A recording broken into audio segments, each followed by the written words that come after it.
अस्सलाम वालेकुम स्टूडेंट्स। जी आज हम स्टार्ट करेंगे कि हमारे पास मिक्सचर, तो हमने इसकी डेफिनेशन पढ़ ली थी इससे पहले लेक्चर में। जिसने नहीं देखी वो चैनल पे जाके वो वीडियो देख सकता है, ठीक है।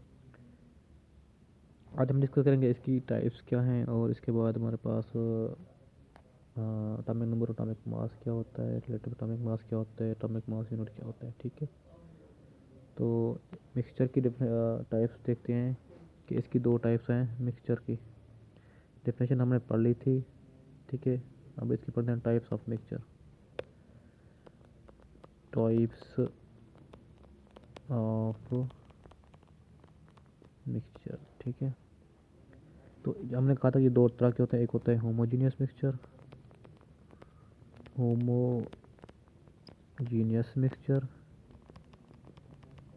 दूसरा था हमारे पास हेटेरोजेनस मिक्सचर, ठीक है। यहाँ पे एक क्लास लिखा है जिसका मतलब क्या है, होमो का मतलब क्या है, यहाँ के मतलब होता है सेम, कि ऐसा सोल्यूशन या ऐसा मिक्सचर जिसकी कंसंट्रेशन या जिसके अंदर कंपोजिशन यूनिफॉर्म हो, उसको हम बोलेंगे होमोजीनियस मिक्सचर। मीन के यूनिफॉर्म का मतलब होता है सेम। इसकी डेफिनेशन लिखते हैं, मिक्सचर या the mixture which has same composition is called as homogeneous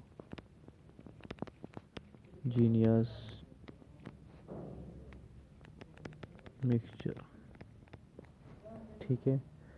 अब होमोजीनियस मिक्सचर मीन्स के अंदर कंपोजिशन सेम है। अगर इसकी मैं एग्जांपल हूँ, हमारे पास इस तरह होती है कि जी एयर, ठीक है, आइसक्रीम देखें अगर सबकी उसकी उसके अंदर सारी कंपोजिशन क्या होती है, सेम होती है। ये नहीं होता कहीं पे कुछ, कहीं पे कुछ, या कहीं पे सॉलिड या गैस, मतलब इनकी डिफरेंट जो हो वो नहीं होती। इसकी कंपोजिशन क्या होती है, कंपोजिशन इज सेम, ठीक है। इसी तरह हमारे पास दूसरे पास है हेट्रोजीनियस। क्या होता है हेट्रोजीनियस मिक्सचर, हेट्रोजीनियस मिक्सचर, ठीक है। अब इसमें क्या होगा कि जी हेट्रोजीनियस मिक्सचर में हेट्रो का मतलब क्या होता है, डिफरेंट, तो इसकी में इसकी कंपोजिशन डिफरेंट होगी। तो आप डिफरेंशियल लिखें द मिक्सचर, बिल्कुल वैसे जहाँ पे ऊपर लिखी हुई है, the mixture which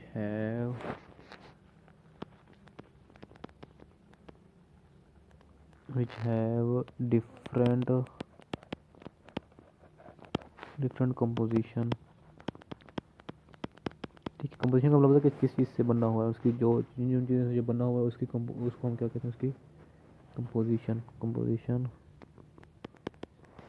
is called as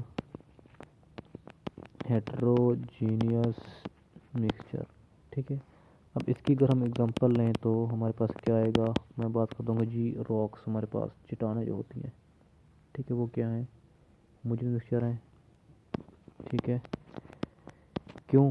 क्योंकि कहीं पे पत्थर डिफरेंट कलर के होते हैं या डिफरेंट साइज के होते हैं, डिफरेंट उसकी मतलब साख्तपन, मीन के हर जगह पे डिफरेंट ही होती है, ठीक है। इसकी अगर मैं बात करूँ कि वुड की लकड़ी जो हमारे पास होती है, ये क्या है, एक मिक्सचर होता है, लेकिन ये क्या होता है, हेट्रोजेनियस मिक्सचर। इसके अंदर कंपोजिशन सेम, यहाँ देखिए कहीं भी लकड़ी साख्त तो कहीं पे क्या होती है जो नरम होती है। इसके बाद सॉइल की बात कर लें, ठीक है, सॉइल की भी कंपोजिशन सेम नहीं होती, ठीक है। तो ये क्या होगी, हेट्रोजेनियस मिक्सचर। होमोजेनियस मिक्सचर क्या होगा कि एक्स मिक्सचर जिसकी कंपोजिशन सेम हो, और हेट्रो क्या होगा जिसकी कंपोजिशन डिफरेंट हो, ठीक है। नेक्स्ट पे भी चलते हैं।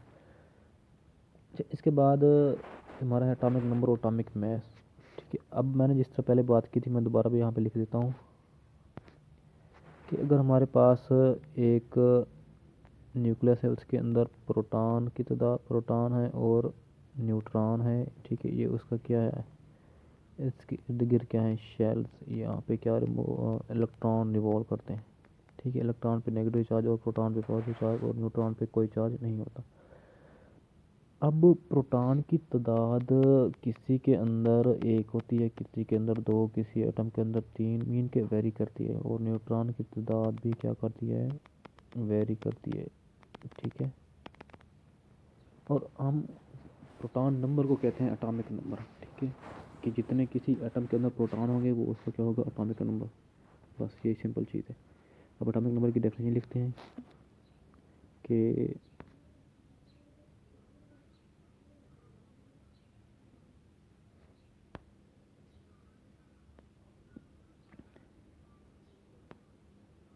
इसकी डेफिनेशन लिखते हैं कि जी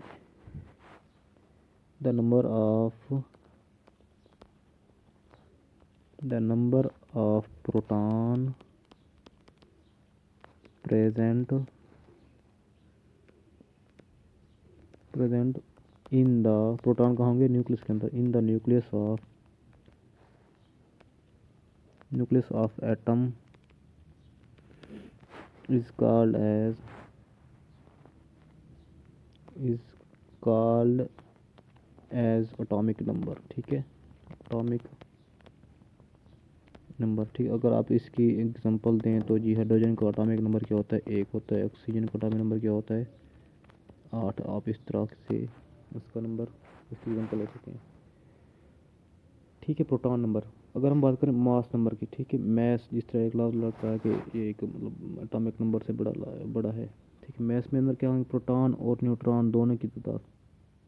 ठीक है, number of proton and neutron present in the nucleus of an atom is called as mass number, या हम इसको एटॉमिक मास भी बोलते हैं। ठीक है, अच्छा, इसके बाद हमारे पास होता है कि मास नंबर क्या होता है, जिसमें हम प्रोटॉन और न्यूट्रॉन की तादाद को प्लस करते हैं, जो हमारे पास आए हम उसको बोलते हैं, क्या बोलते हैं, मास नंबर।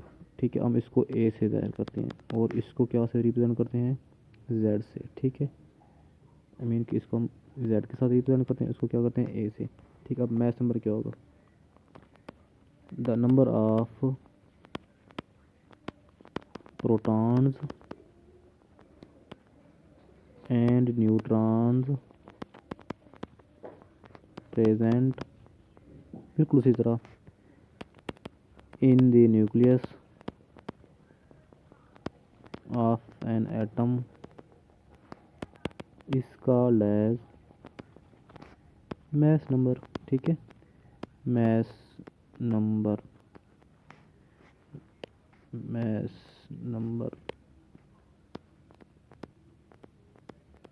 ठीक है, या आप इसको एटॉमिक मास भी कहते हैं। ठीक है, एटॉमिक मास। ठीक है, अब मैं बात करता हूँ उसी तरह हाइड्रोजन की। तो हाइड्रोजन के अंदर एक प्रोटॉन होता है और एक न्यूट्रॉन होता है, तो उसका एटॉमिक मास क्या होगा, A is equal to proton plus neutron. तो ए इज इक्वल टू क्या हो जाएगा, 1 + 1 इज इक्वल टू 2। तो हम कह सकते हैं कि हाइड्रोजन का मास नंबर क्या होता है, 2।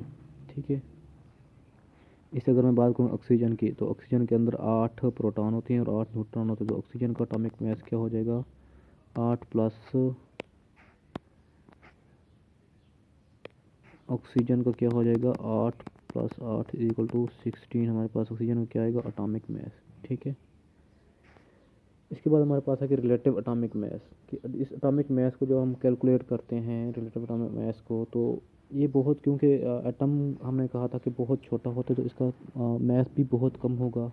ठीक है, तो उस एक एटम के मास को हम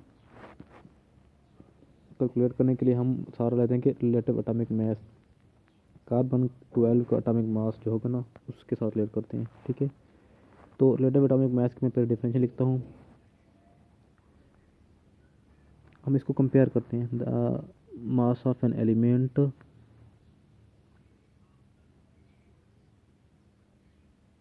ठीक है, mass of the element, mass of the element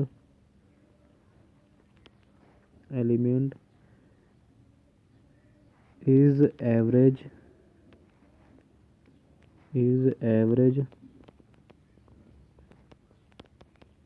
is average of the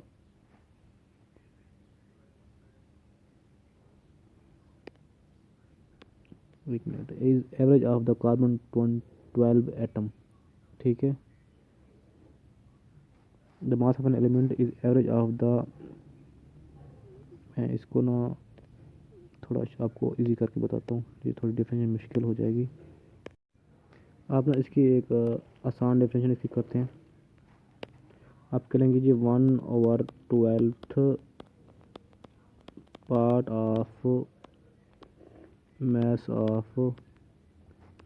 mass of carbon atom is called as relative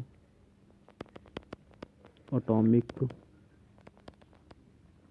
mass। ठीक है, कार्बन 12 का जो 1/12 हिस्सा होगा वो हमारे पास क्या होगा, रिलेटिव एटॉमिक मास। ठीक है, मीन के क्योंकि हमारे पास एटम का मास बहुत कम होता है तो हम इसलिए उसको कंपेयर करते हैं कि जितना उसका 12वां हिस्सा होगा वही किसी एटम का रिलेटिव एटॉमिक मास होगा, मीन के बहुत कम। ठीक है, और इसको मेजर करने के लिए हम यूनिट इस्तेमाल करते हैं। ठीक है, रिलेटिव एटॉमिक मास यूनिट का, तो इसका यूनिट होता है इसका यूनिट होता है AMU। ठीक है, ये ना इस तरह आएगा AMU। ठीक है, और आपको पता होना चाहिए कि 1 AMU इज इक्वल टू होता है कि जी 1.66 10⁻24 ग्राम -24 ग्राम। देखिए मीन के -24 ग्राम आप 1 लिख के उसके पीछे 23 ज़ीरो लगाते जाएं। ठीक है, उसके बाद आपने सिफर और उसके बाद आपने पॉइंट लगाना है, तो ये ग्राम के अंदर हमारे पास एक एटॉमिक मास यूनिट होगा। ठीक, अब एक एटॉमिक मास यूनिट की अगर डेफिनेशन हमारे पास आता है हम उसको किस तरह लिखते हैं। ठीक है, तो इसका बहुत सिंपल है कि रिलेटिव एटॉमिक मास का जो यूनिट होता है हम उसको एटॉमिक मास यूनिट कहते हैं। ठीक है, the unit of relative atomic mass is called as atomic mass unit. ठीक है, आप इसके बाद ऐड कर सकते हैं कि it is represented by AMU। ठीक है, आप फिर लिखेंगे AMU इज इक्वल टू वही फिर जो मैंने ऊपर लिखी है क्या 1.66 10⁻⁻24 ग्राम्स के क्या होता है ये इक्वल होता है। ठीक है, चलें आज का लेक्चर यहाँ पे कंप्लीट, फिर नेक्स्ट वीडियो में इंशाल्लाह आपको मिलते हैं। Thank you.